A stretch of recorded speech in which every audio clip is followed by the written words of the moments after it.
Greetings, fellow action figure connoisseurs, and welcome to another episode of Digital Caveman Presents Star Wars Wednesday. I, as always, am your host, the Digital Caveman, and today I will be presenting you with Star Wars The Black Series, Episode 2, Attack of the Clones, Ki-Adi-Mundi. Let's get into it!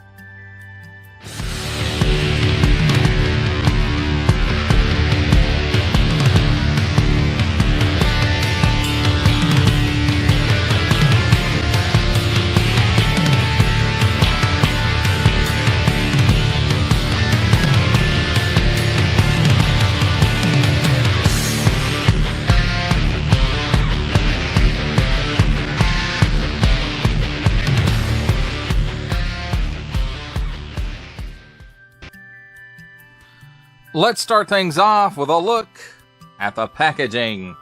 And here we have on the top some tape, a hook, and a window to let some light in from the top. On the front, Star Wars The Black Series. And then here we have a nice big window showcasing most of the figure and his accessory. Star Wars Attack of the Clones, Ki-Adi-Mundi, assortment number. Warning! Don't stick things in your pie hole that do not belong there. 4 and up, Hasbro print on the bottom, small print, fine print, legalese print, made in China print, symbols I'm not going to learn, and a barcode. Then on this side, nothing up to this stripe, which comes around from the front, continues onward to the back, upwards at an angle. Star Wars The Black Series. Then on this side, we've got some nice artwork there of Ki-Adi-Mundi.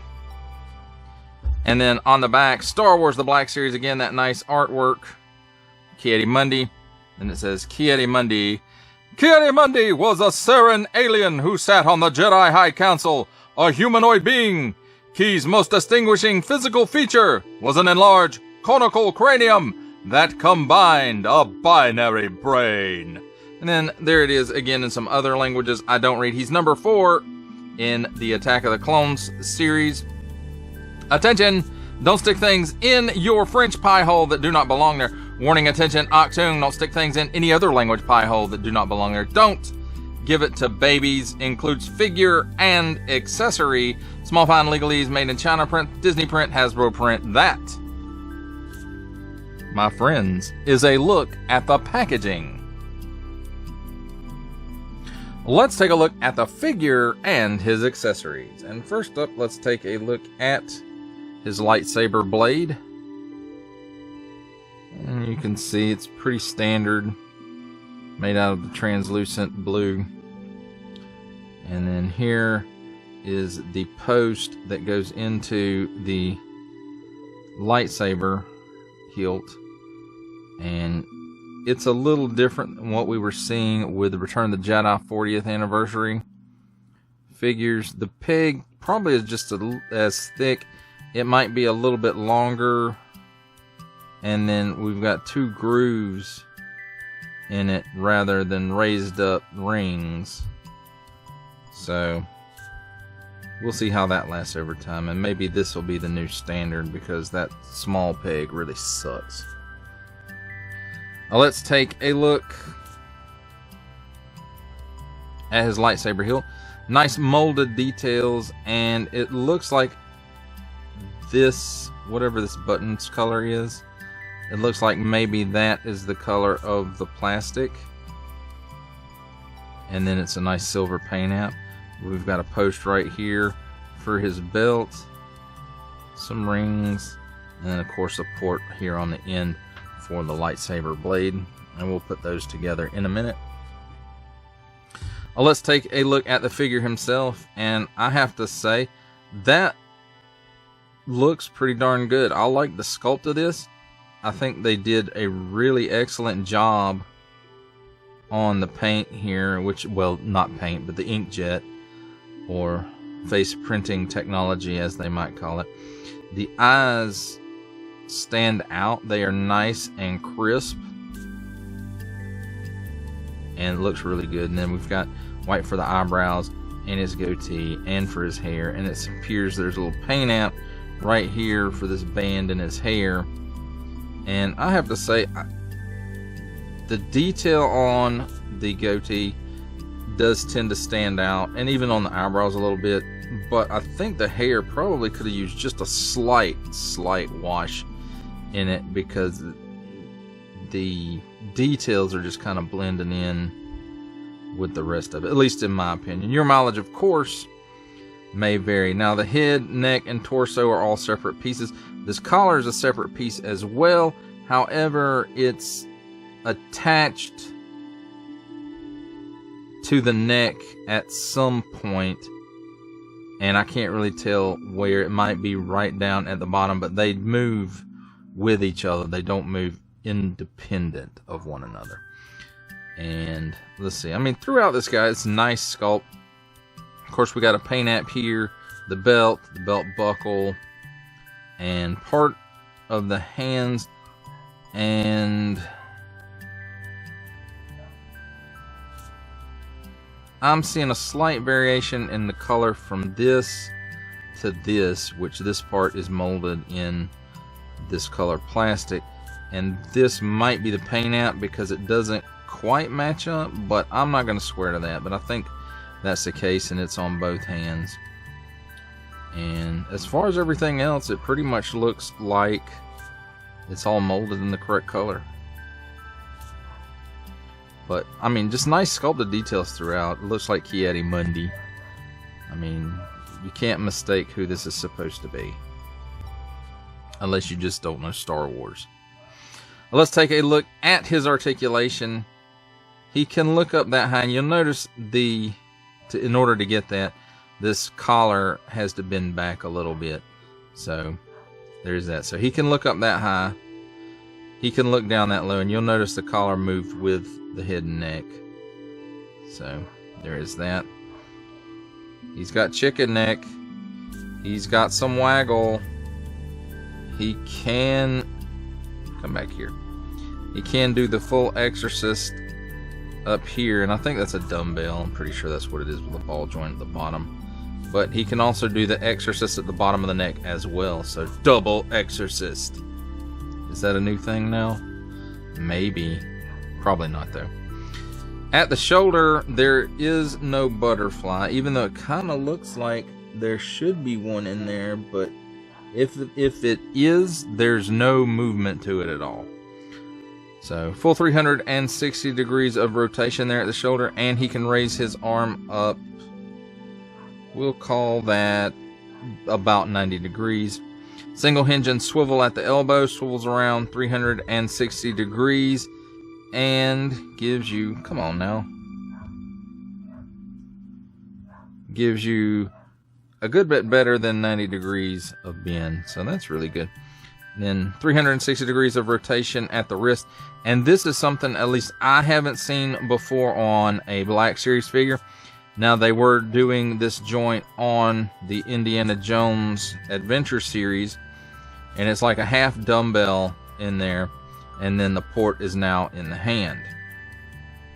So instead of pinning in and then having the joint on the hand, it's now like this.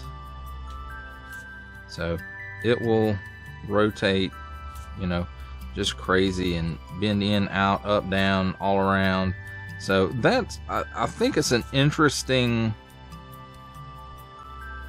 addition to this figure. Now, when I go to posing him and stuff, we'll see how well I still like it, because it might not have, definitely probably doesn't have the range of movement that the hinged hands do. So we'll just have to see how that works out. But it is great that, you know, the hands can move in all kinds of directions now, rather than just up and down or in and out.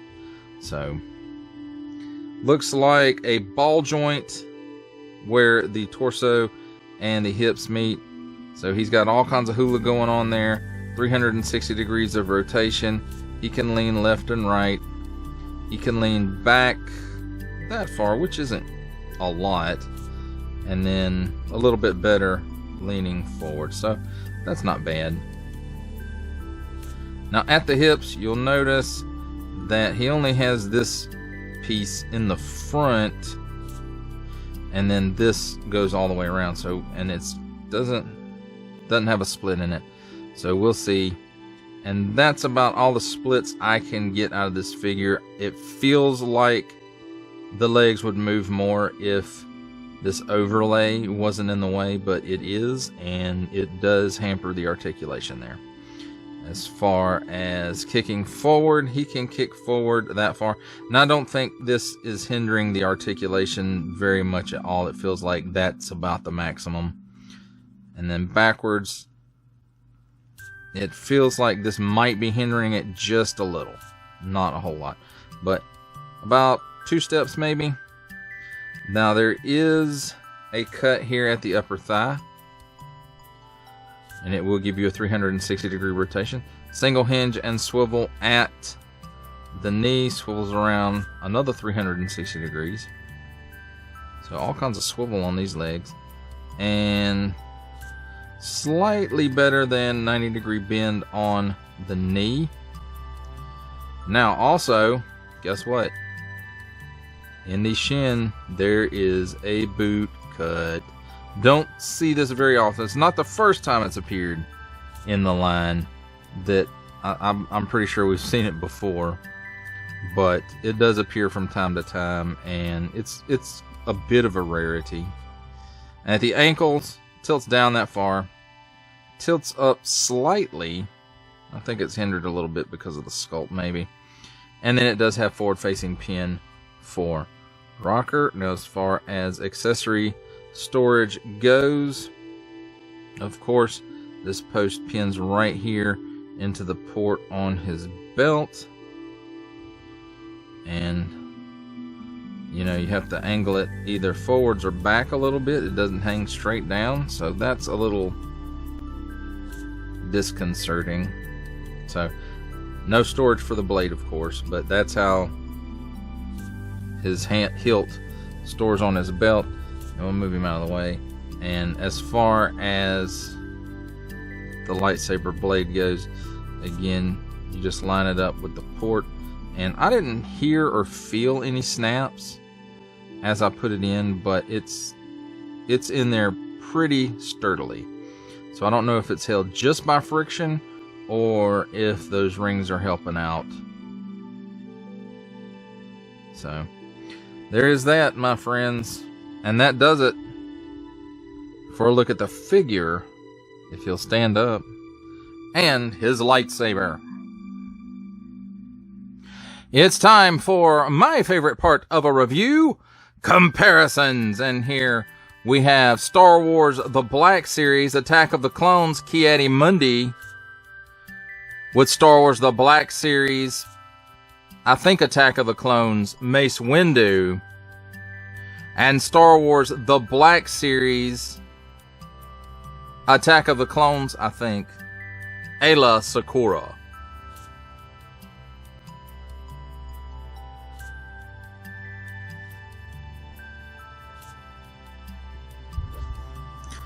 For our final set of comparisons, here we have Star Wars The Black Series, Attack of the Clones, Ki-Adi-Mundi, with from the Marvel Legends series making his cameo appearance, Stan the Man Lee from G.I. Joe Classified series, the Hasbro Pulse exclusive Regal variant Cobra Commander.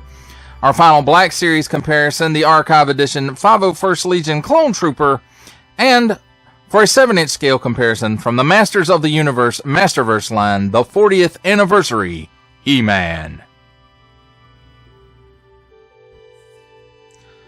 For final thoughts on Star Wars The Black Series, Attack of the Clones, Ki-Adi-Mundi or Ki-Adi-Mundi, whichever way you prefer to say it.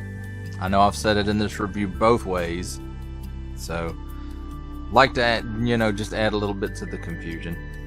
But as far as this figure goes, I do like the new peg on the lightsaber blade. It looks and feels a lot sturdier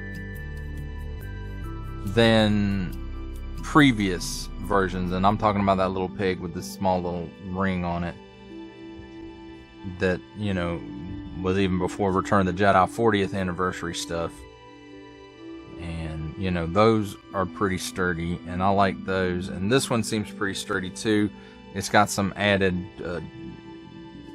trench rings, I guess we could call it, in there. I can't really, you know, when you put it in there, I can't really feel like it's clicking into place, but once it gets in there, it stays pretty well, and it is not very flimsy at all. Now, that's not to say still don't be careful when attaching the hilt to the blade. Yes, still be careful, but it feels a lot more sturdier than previous stuff, or previous to the Return of the Jedi 40th stuff. The paint apps on here, there's not a whole lot going on, but what there is, especially in the face, is very crisp, and it has clean lines, especially in the eyes, and they just really peer out at you. See if I can get it out without getting tongue-tied. And then, you know, the lightsaber hilt is, of course, all a silver paint app, and for the most part, this guy's molded in the appropriate colors rather than paint apps. So I understand that, you know, it works for what this figure is, and I understand it because it feels like, now there may be some reused pieces on here, but I don't think so. I think this is a whole new sculpt, and it really looks like that. It really feels like that. Some butterfly joints in the shoulders that actually had range of motion to them would have been nice, especially on a lightsaber wielding Jedi. But on a different note, you know, he's got 360 degree swivels in each leg, at the upper thigh, at the knee, and at the boot cuff, or above the boot cuff, right at the boot cuff, where the boot starts. So there is that, and I wonder how far they're going to go with these half dumbbell ball jointed hands that first showed up for Hasbro, at least in as far as I can remember, in the Indiana Jones Adventure series. So, you know, they don't quite get the range of movement up and down or in and out like a hinged one would, but that also depends on how the sleeves are on the figure, you know, because that you have to take into account. Sometimes that sculpt does hinder what those hinges can do. So, you know, I think it's an interesting choice for this figure. And as far as I can remember, and as far as figures that I own and can remember, this is the first time that particular articulation scheme has showed up on a Black Series figure.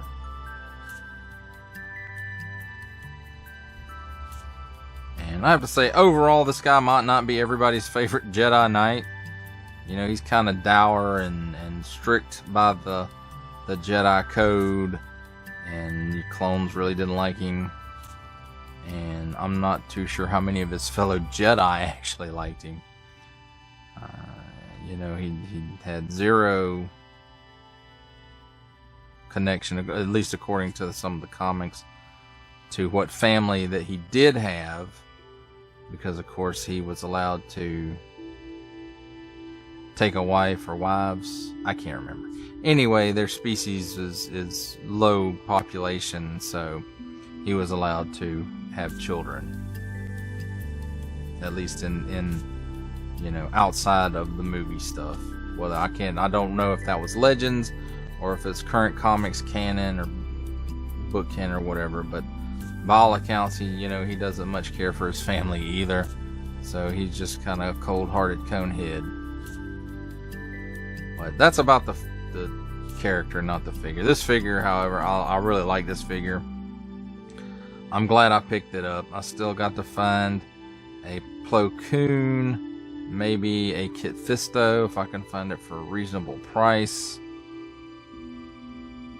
And hopefully there's a re-release of that Yoda that's in the recently dropped 2-pack